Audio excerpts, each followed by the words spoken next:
Gue pernah lihat cewek cakep banget, cantik banget sumpah, tapi lemot. Ini gue udah mulai hati-hati nih, gue mau geser nih. Ikut membrainstorm Om Ded, kita bikin special show-nya dia stand up. Gue ikut ngebikin materinya buat dia. Gue tuh ngobrol sama lu bisa, lu mau nggak, berminat nggak? Lu sombong, lu nggak mau jalan sama gue lu. Mohon maaf, skincare gue mahal. Rese lu dokter sebetulnya. Iya kan, benar kan? Iya.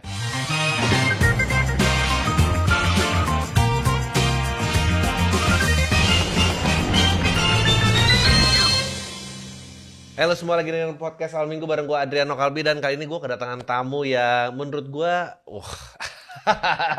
sebetulnya need no further introduction sih. Gue tuh sering merasa diri gue kayak kehidupan gue kayak bagus, achievement gue tinggi, tapi begitu di sebelah orang ini kayaknya gue kurang kerja keras.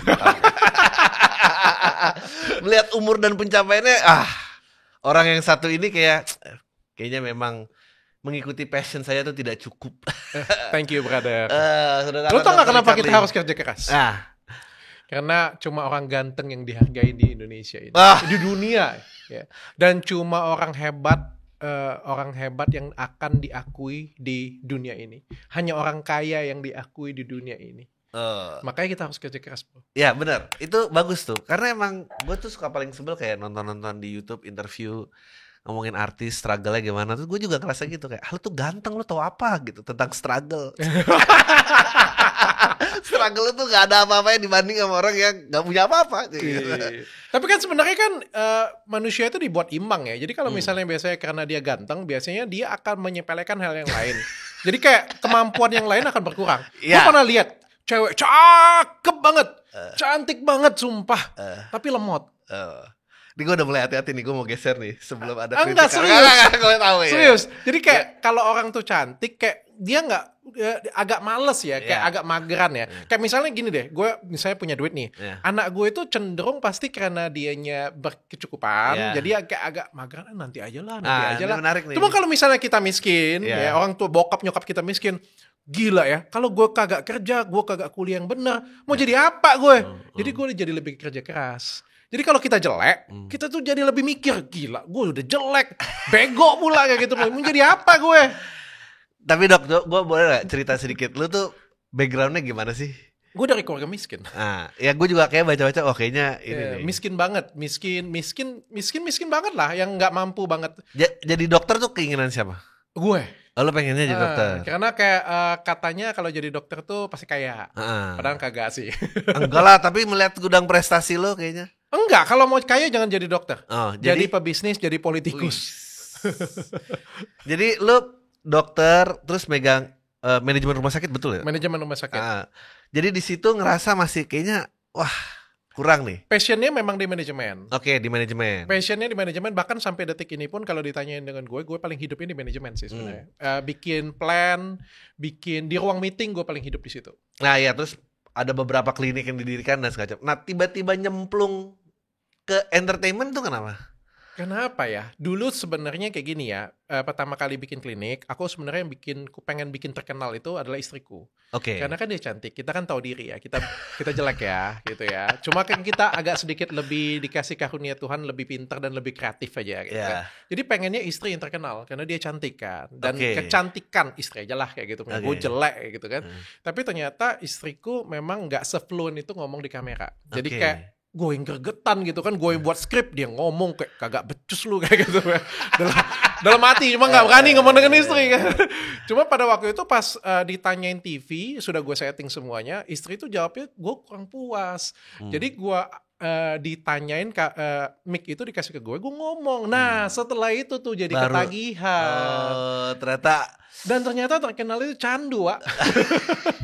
Bener kan? Ya, bener kan? Dikenal orang itu tuh candu. Dan ketika kita didengar orang, bisa bermanfaat untuk orang lain, ternyata itu candu. Jadi ya kecemplung mau gak mau. Jadi orang paham lah ya kalau nyalek, nyapres tuh kenapa gitu. Iya bisa jadi ya. Gak bisa juga kayaknya bisa sih yang ngelakuin itu. Awalnya gak bisa, tapi lama-lama candu. Tapi candunya itu kan yang penting menurutku kan positif ya. Karena gini ya, ketika kita pengen nyampaikan sesuatu, kita kan harus dikenal. Ya. Lu siapa? Betul. Lu gue pengen ngomong kayak gini ya, ini skincare abal-abal, ini nggak boleh dipakai, ini salah ini. Lu siapa? Kalau lu nggak ada follower, siapa yang mau denger lu? Betul. Jadi mau nggak mau kan kita harus berusaha sendiri. Ya makanya buat diri kita tuh terkenal supaya kita punya kekuatan lah. Lu ingat nggak konten apa yang pertama lu kayak, oh ini kayaknya akan hit something big nih, ini akan jadi berubah gitu? Of course kan semua mulainya innocent dong. Waktu itu juga kayak ya mungkin buat ya jadi media advertising klinik gue lah dan apa. Tadinya sebatas itu kan. Gak menyangka bahwa Deddy Corbuzier, Denny Sumargo, Dr. Richard Lee nih. Amin. Aku anggap pujian. Sekarang top 3 konten berwawasan dan itu ya menurut gue iya sih. Terima kasih. Awalnya dari mana ya? Dari nge-review. Oke. Pertama itu nge-review skincare abal-abal. Ya. Dan gue sudah tahu ada satu klinik saingan gue itu pakai hidroquinone pada waktu itu. Cuma kan nggak etis kalau kita ngomong, wah klinik saingan gue, apalagi kan saingan ya kita ngomong ya, itu pakai hidroquinone dengan cara yang salah, bahwa dia curang kayak gitu. Itu nggak etis sih. Jadi aku buatin konten pada waktu itu bahwa ini ngecek hidroquinone di dalamnya. Jadi pada waktu itu klinik itu kublur dan naik kontennya, tapi gue dihujat. Ya ada pro dan kontra lah. Ada yang suka, ada yang nggak suka kayak gitu punya. At least orang melek. Tapi gara-gara itu gue terpukul, kena mental. Karena kan masih baru tuh kan, masih dihujat orang, dibilang orang apa ya, iri, dibilang orang persaingan bisnis dan lain sebagainya. Kena itu kesel, tapi kena sendiri kayak gitu. Jadi abis itu gue stop. Nah setelah itu muncul salah satu YouTuber. Dulu ada yang namanya Dr. Grant. Dr. Grant tuh lebih gila lagi dari gue. Kayak gitu, punya ngontenin. Nah gue undang. Nah dalam pikiran gue ya, dia aja yang ngomong. Iya, dia aja yang ngomong. Gue collab dengan dia aja yang ngomong karena dia lebih berani kayak gitu kan. Bener, dia ngomong semua dan itu meledak banget video itu. Pada waktu itu kita ngomongin brand yang sampai tuntutan dengan gue, salah satunya Helwa di situ. Gue sebut nama gak apa-apa ya. Gak apa-apa. Karena itu memang kenyataan. Betul. Dia sebut kayak gitu punya, dan itu tuh benar-benar hits banget. Dan pada waktu itu gue pinjam mulut dia. Padahal gue yang pengen ngomong pada waktu itu. Ya. Ternyata heboh banget video itu. Dan itu menimbulkan keberanian gue yang baru. Nah setelah itu gue yang lanjutin. Nah Dr. Grant yang kayak gak begitu mau lanjutin. Nah itu awalnya pertama kalinya. Tapi itu bersinggungan sama pihak-pihak yang misalnya backingannya apa dan segala macam nggak? Oh banget. Iya kan? Banget. Lu prepare nggak? Lu sebelum nyemplung tuh udah punya pengetahuan itu, apa emang kaget-kaget juga? Oh ternyata ini gitu. Nggak tahu. Bahkan sampai aku di penjara kan aku baru tahu bahwa ternyata dunia hukum di Indonesia itu agak gelap ya, agak kelam ya kayak gitu. Gue nggak tahu, benar-benar nggak tahu. Cuma yang aku ngerasa apa yang kulakukan itu adalah benar. Dan aku juga sudah konsultasi dengan semua orang, kayak aku ngerasa apa yang kulakukan benar, koridornya juga tepat. Itu aja sih. Dan aku selalu diingatkan oleh istriku, setiap kali bikin konten, setiap kali walaupun nge-review skincare abal-abal gitu ya, passion dari diri kita itu bukan mau jatuhin orang itu. Tapi passion dari kita itu pengen kasih tahu masyarakat. Ya terserah, kalau misalnya suatu hari dia perbaikin diri, it's okay. Kita bisa terima kayak gitu. Karena tujuan kita tuh bukan mau jatuhin dia loh, mau kasih tahu orang gitu. Tuh kehebohan sampai waktu itu masuk.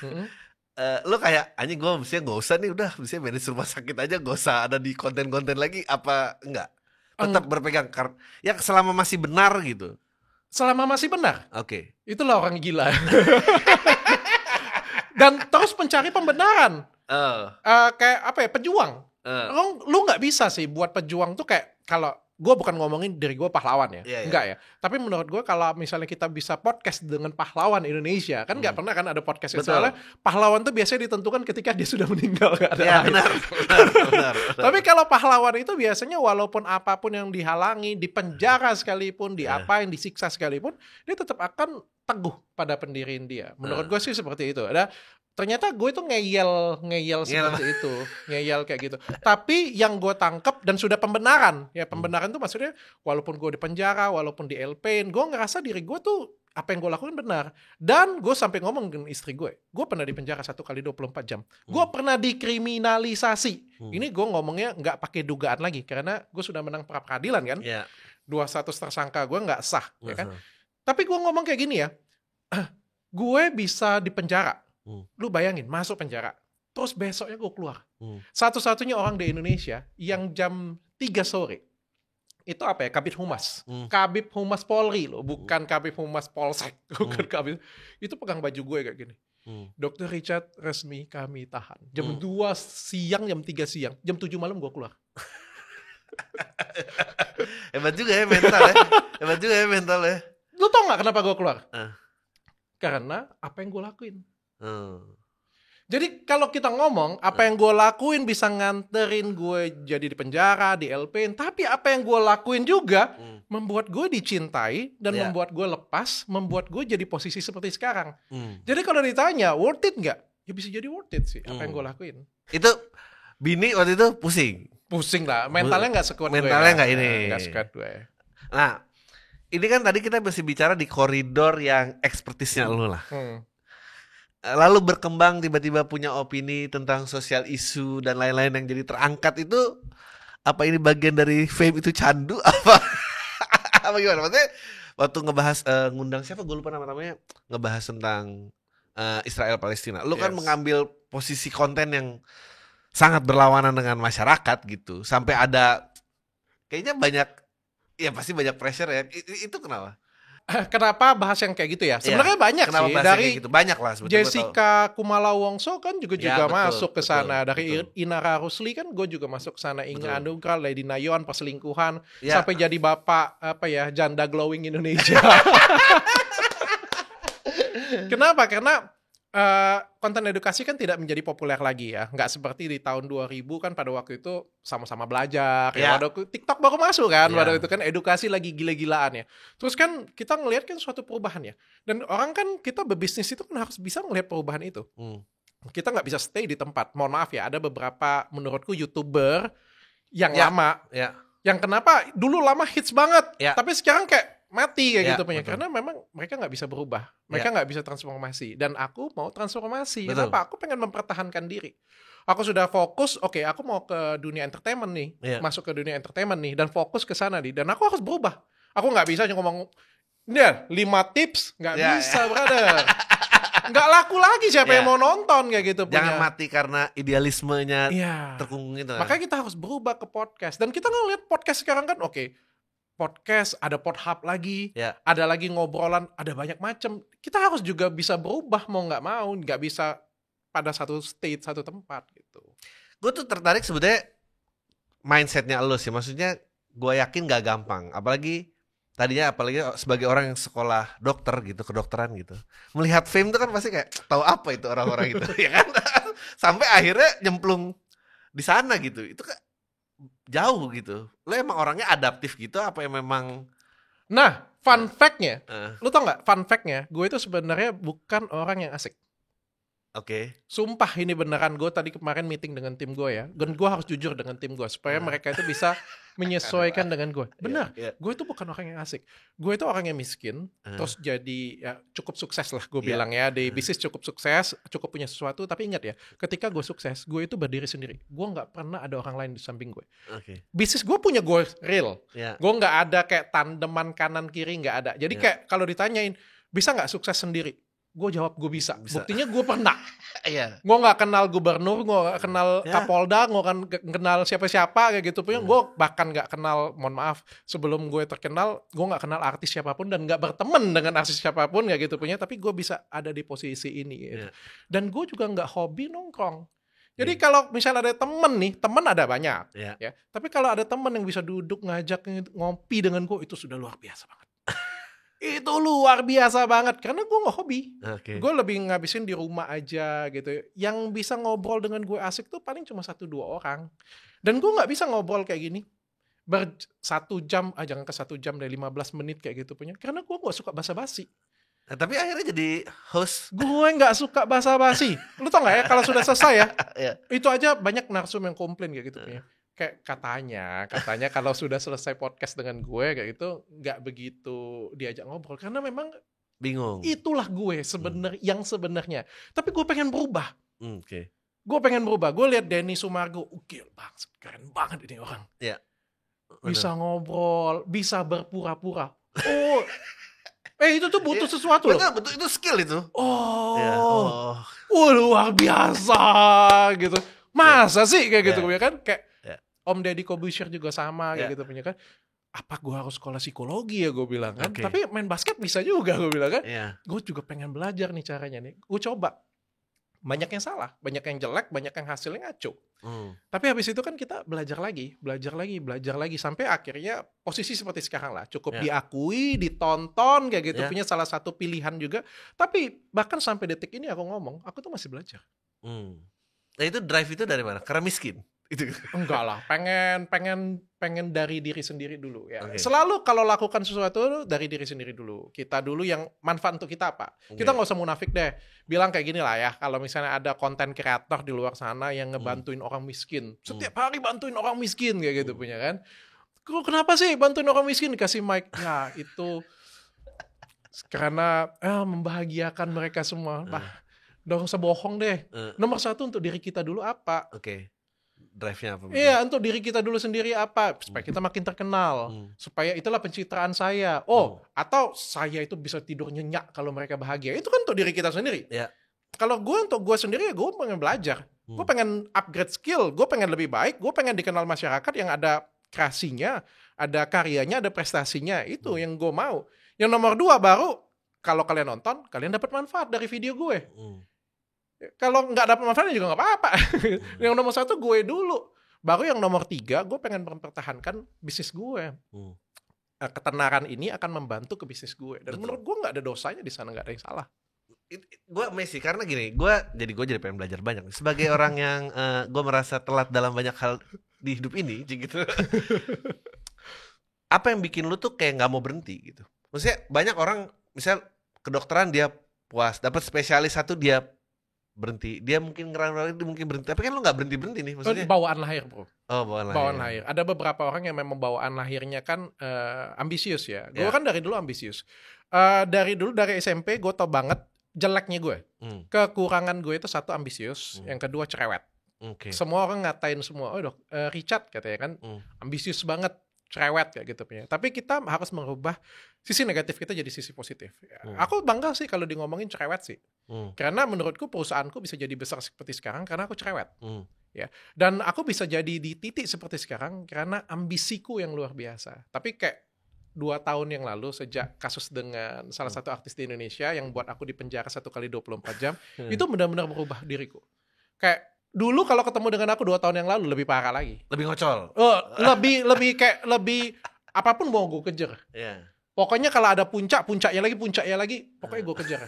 Kalau kayak sekarang lebih mengenal 1 kosakata baru, bersyukur.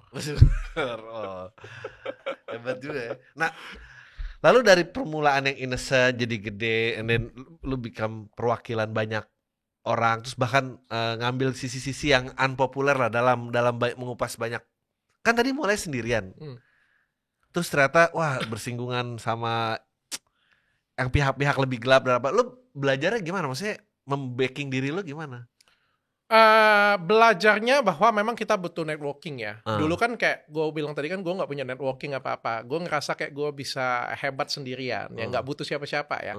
Setelah kasus itu gue baru sadar sih bahwa networking itu sangat penting banget. Makanya setelah itu gue fokus bangun networking. Gue kenal dengan Bang Hotman, gue kenal dengan ini, gue kenal dengan itu, kenal dengan Bapak Gubernur ini, Bapak Menteri ini ya, untuk bangun networking. Dan ternyata memang itu sangat diperlukan ya kalau misalnya kita mau berbisnis besar ya.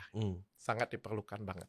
Tapi sebelum itu membangun mental toughness-nya juga gimana? Itu bawaan lahir juga. Itu juga orang bisa di-train gak sih kayak gitu sebetulnya? Bisa. Dari cobaan, gini ya, kalau lu pernah 1 kali patah hati yang sampai hancur remuk lu mau bunuh diri, biasanya kedua ketiganya itu lebih adaptif loh. Gue mau ngasih bisnis saran buat lo, boleh gak? Boleh. Nah jadi di luar produk kedokteran dan kecantikan, menurut gue kalau lu ngerilis cara memperkuat mental dibully di internet, menurut gue laris bukunya. Salah. Lu salah mau kayak gitu punya. Bukan bully itu bagus loh. Makanya. Lu gimana caranya? Sebut 1 orang terkenal di dunia ini yang gak dibully. Iya betul. Artinya ketika lu dibully, lu terkenal. Iya benar. Ketika kamu dibully, kamu sembunyi di bawah kolong, artinya kamu belum siap untuk terkenal dan kamu gak akan terkenal. Kalau kamu sudah berdiri, kamu dibully, kamu ngomongin orang, semua artinya kamu sudah terkenal. Itu halaman pertama lo. Di buku yang bakal terbit nanti.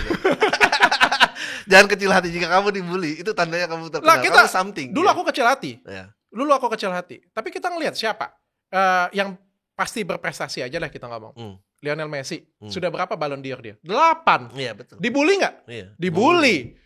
Ngegolin dibully, kagak ngegolin dibully. Betul. Siapa? David Beckham. Kurang apa? Ganteng iya. Prestasi iya. Istri sempurna. Dibully nggak? Dibully. Cristiano Ronaldo sama dibully juga. Siapapun kita ngomong Agnes Monica deh. Iya. Dari 5 tahun sampai sekarang prestasinya kurang apa? Dibully nggak? Dibully juga. Somasi udah berapa banyak dok? Yang diterima? Banyak. Sebenarnya gue mau koleksi sih, tapi banyak yang hilang. Om Ded dia di 80 berapa ya? Kalau di terakhir di itu 83. Oh serius? Iya. Oh Dedi lebih banyak. Dedi lebih banyak. Gue rasa lu bisa kecap. Dan gue ngeliat ya. Nggak kan gini kan kita juga karena Emily kita waktu itu kan juga servicing. Gue kebetulan ikut membrainstorm. Om Ded kita bikin special show-nya dia stand up. Oh Somasi itu? Enggak, Somasi itu kan acaranya dia. Enggak, dia perform stand up special show selama 1 jam lebih. Gue ikut ngebikin materinya buat dia. Gue tuh ngobrol sama lu bisa. Lu mau nggak berminat nggak? kita intens ketemu 2 minggu sekali ya, 2 jaman kita akan mengolah. Karena menurut gue lu punya kengocolan yang gak gampang, orang nggak bisa beli. Oh iya? Iya. Dan itu berlawanan sama sama tampilan lo, betul? Sumpah. Nambah lagi ya gue jadi komika lagi ya. Kayak bisa gitu. Lawan-lawan konten kreator apalah gitu-gitu. Gue enggak dah, gue pemikiran aja sih. Pemikiran aja. Nyindir-nyindir halus aja. Waktu lu bilang tadi sempat mendapatkan gelar duta penyelamat janda itu. Itu apa sih action pertama sampai ternyata dapat itu nempel? Oh seneng sih, karena aku anggap itu pujian. Kan okay. Kata-kata kan kalau orang kan janda kan dikawinin ya. Yeah. Kalau kita kan terbukti kan sampai detik ini kan gak ada satupun yang aku kawinin. Iya. Ada 3 janda glowing dan janda Indonesia. Satunya nggak jadi janda. Satunya batal jadi janda. Dan berhasil didamaikan kan dengan suaminya kan. Tapi aku bangga sih bahwa satu pun nggak ada yang ku nikahi gitu ya kan. Tapi 3-tiganya sukses. Kasus pertama siapa sih? Kok gue jadi lupa. Inara Rusli. Inara ya. Inya Anugrah. Aribo. Satunya lagi Lady Nayoan Lady Nayoan.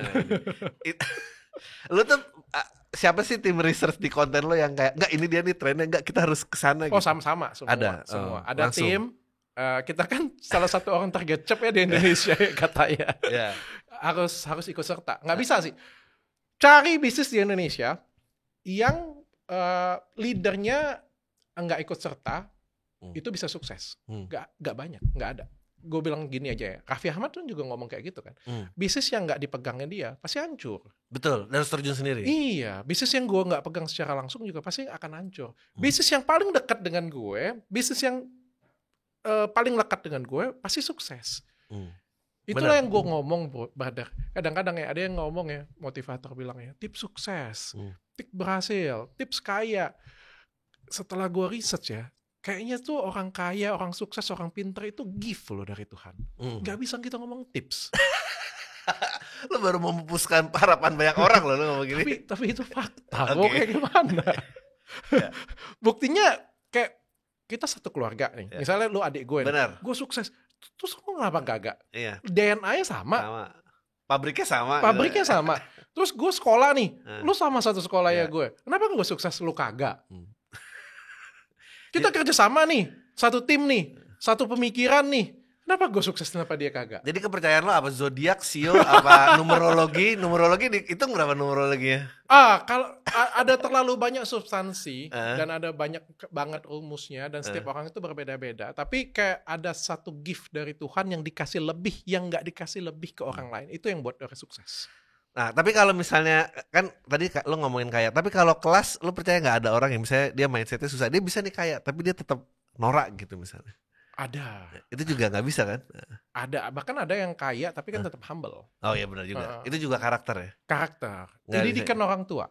Didikan orang tua. Didikan orang tua pengalaman hidup, terkejut atau enggak ketika pegang duit, itu kan paling penting ya.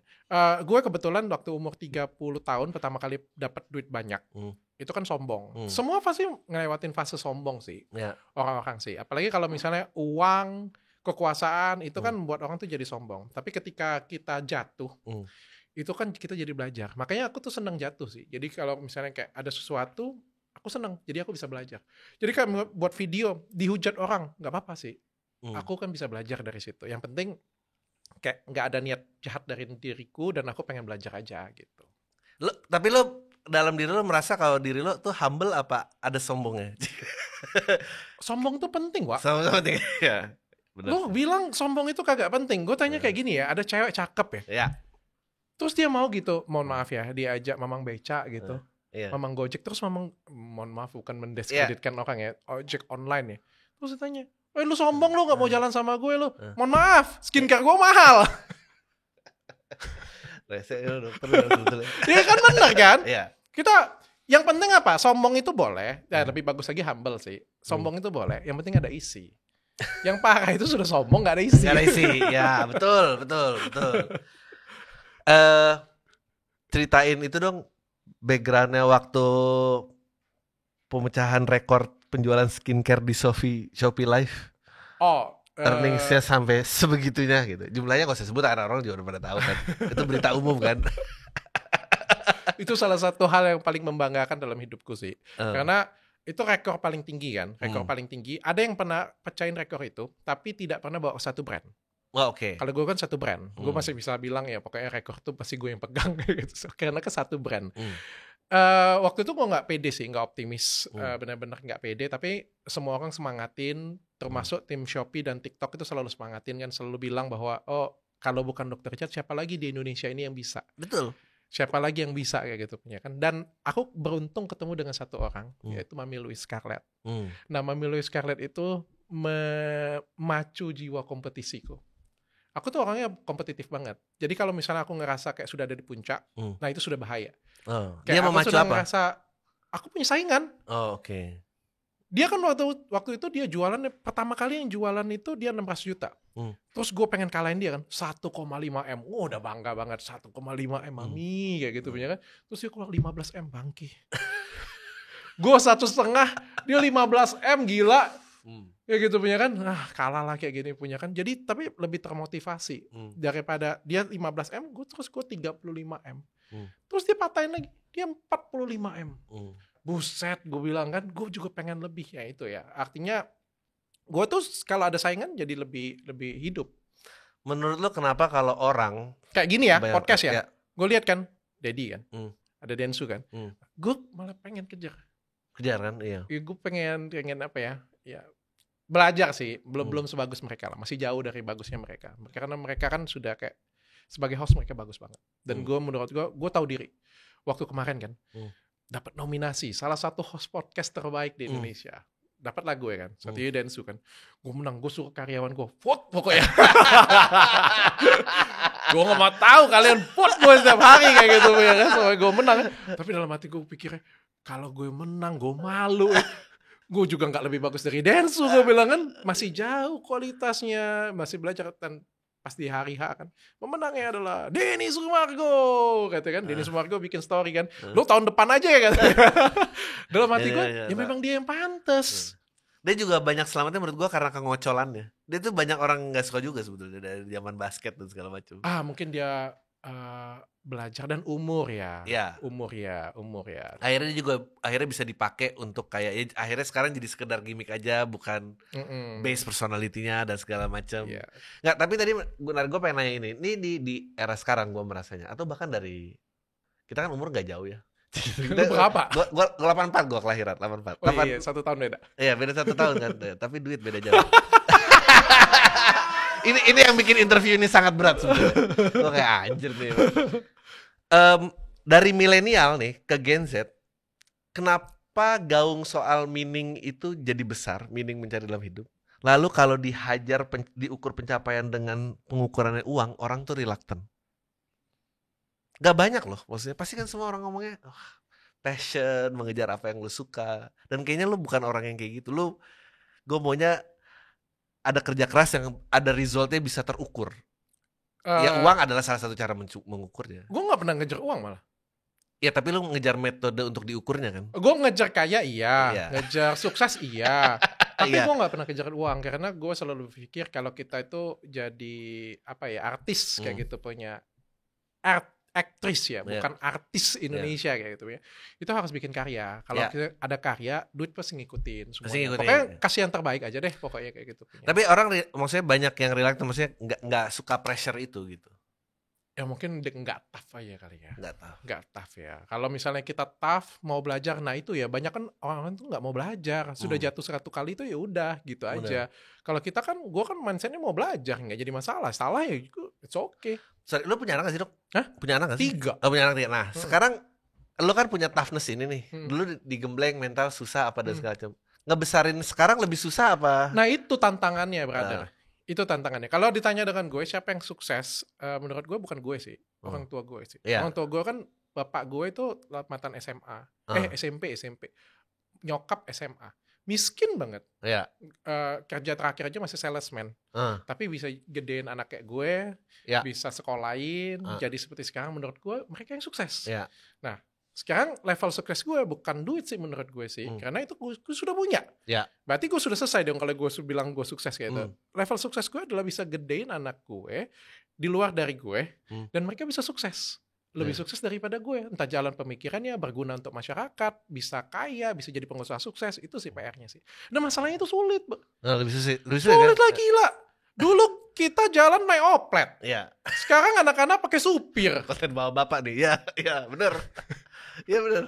Kalau dulu kita mau ngeprint mau apa ketik. Giliran sekarang ada apa-apa asisten gue dijadiin bantu untuk mereka.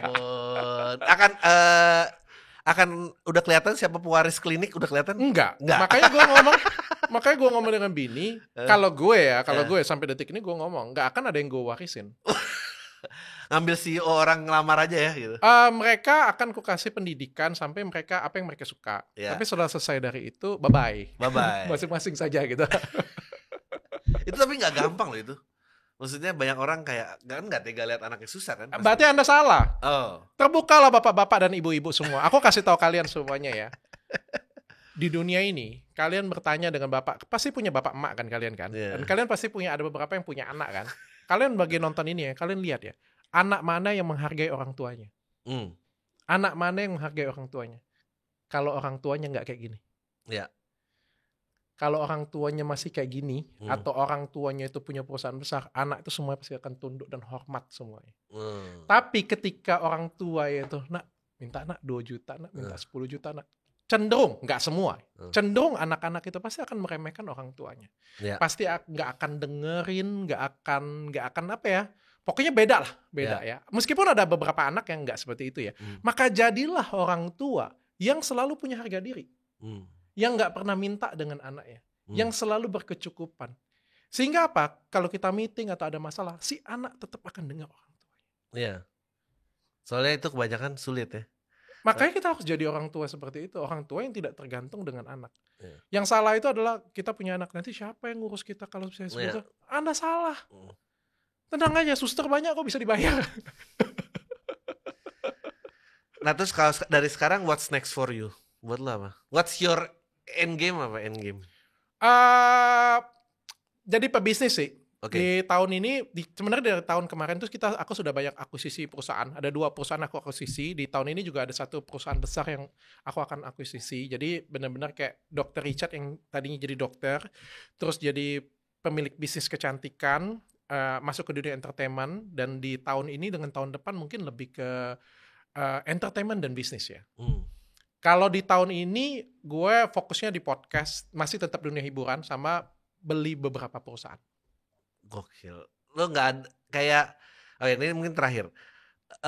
Gimana caranya? Mungkin kalau ada tips yang bisa lo share gitu, biar orang tuh punya mental toughness, mau diserang sebagai penista agama kayak mau pakai apa, tapi maju terus. Yang penting kan kagak. Yang penting kan betul. Tapi kan orang banyak yang fold, banyak yang tunduk. Gimana caranya dipukul tetap bangun? Satu, lakukan dengan hati yang tulus. Ya. Kalau kamu lakukan dengan hati yang tulus, kamu lakukan dengan benar, apapun itu cacian orang, nggak usah didengerin. Kecuali memang kamunya jahat, kamunya mau curang. Ya. Berarti kan kamunya memang salah. Yang kedua, jatuhlah sebanyak-banyaknya. Dengan kamu jatuh sebanyak-banyaknya, kamu melakukan kesalahan sebanyak-banyaknya, kamu akan jadi belajar. Jadi tahu. Ya, jadi tahu dasarnya bagaimana dan nggak mau kesana lagi, belajar lagi, naik lagi, akan jadi orang kuat pasti. Gokil. Gue ngomong ngajarin dokter gue ya selalu ya. Kalau misal kan gue kan hampir semua Athena kan semua dokternya gue yang ngajarin. Ada 50 lebih dokter tuh hampir semuanya tuh gue yang ngajarin. Enggak, materi pertama kali belajar salah satunya apa? Kalian banyak salah ya. Gila dok, yang lain tuh nggak boleh salah. Nggak boleh salah kayak gitu punya. Gue malah berdoa kalian dikomplain orang. Gue pengen kalian dimaki pasien. Dokter, sakit tahu, jelek. Nih muka aku jadi kayak gini nih. Aku senang. Karena apa? Kalau kalian dimaki orang, kalian belajar dan pasti jadi orang yang lebih baik. Jadi aku doakan kalian cepet-cepet kena komplain orang, kena marah orang. Tapi orang yang lebih pintar adalah orang yang ngelihat orang dikomplain, dia yang belajar. Oh oke. Jadi dia nggak perlu kena. Ngelihat Jack Ma jatuh, dia belajar. Yeah. Nah itu tuh orang yang lebih pintar. Jadi bukan dia yang jatuh. Dia ngelihat orang jatuh, dia bisa belajar. Gokil. Gua thank you banget udah mau main ke podcast ini. Semoga kita banyak kolaborasi lagi ke depannya. Amin. Thank you banget. Semoga sukses terus. Thank you dok ya. Thank you juga. Tanya. Nah.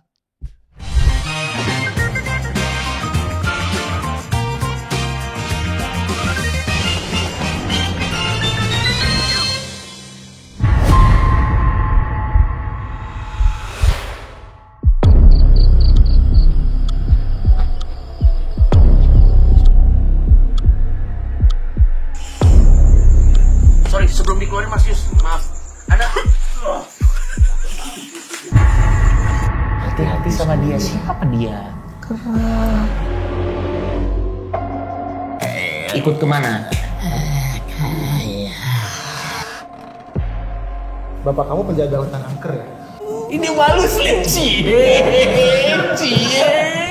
Ini malah marah loh ini. Ini malah marah loh ini.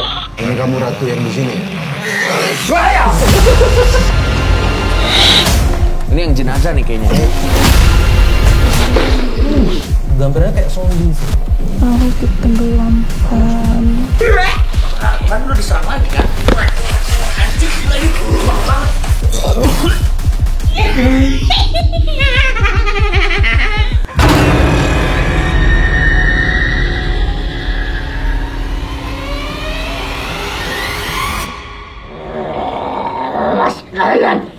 Ya, kru, nempel ke kru.